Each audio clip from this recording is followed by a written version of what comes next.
Each year, roughly 75,000 infants in the U.S. are born with cow milk allergy, the most common food allergy in infancy.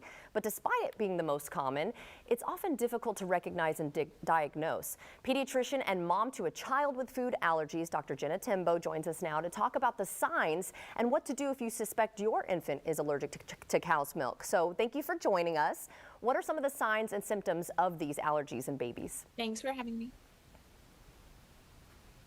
Yeah, so some of the signs and symptoms, they can be wide-ranging and non-specific. It's a little bit easier to recognize if your kid has a more classic reaction. So if you're giving them regular formula, which is cow's milk based, or you're giving them yogurt as you're introducing foods and they have hives, that's a bit easier to recognize that your kid may have an allergy. With that being said, there's a variety of other symptoms, including the child being very fussy. They may be labeled with having colic. They could have blood or mucus in the stool or not be gaining weight well. And those would be other potential symptoms of a cow milk allergy. My own daughter was diagnosed with an allergy around 4 months old.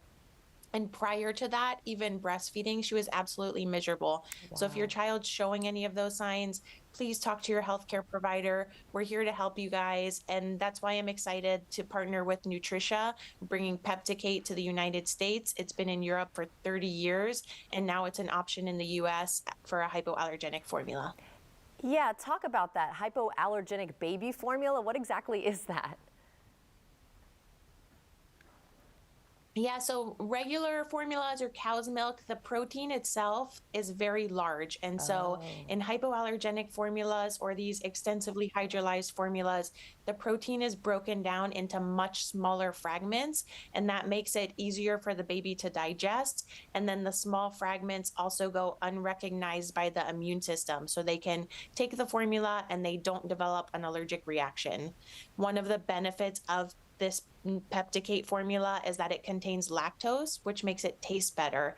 So that is a huge benefit, because in my setting, my daughter's 4 months old, we're trying to get her to take a hypoallergenic formula, and she was refusing due to the taste. So this is an awesome option to have in the US.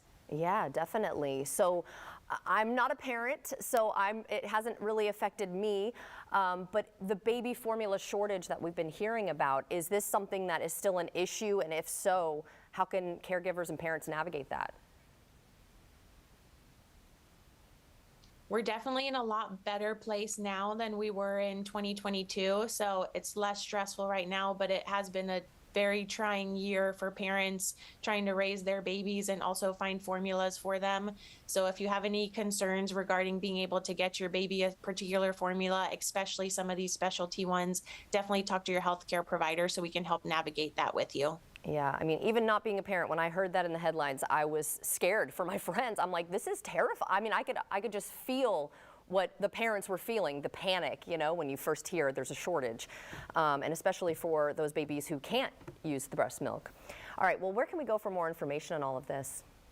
Absolutely. You can go to pepticate.com to get more information, or talk to your doctor, of course. Well, thank you so much for telling us about it, and I hope your baby's doing well. And if you'd like to see this interview again, just head to our website at firstcoastliving.net.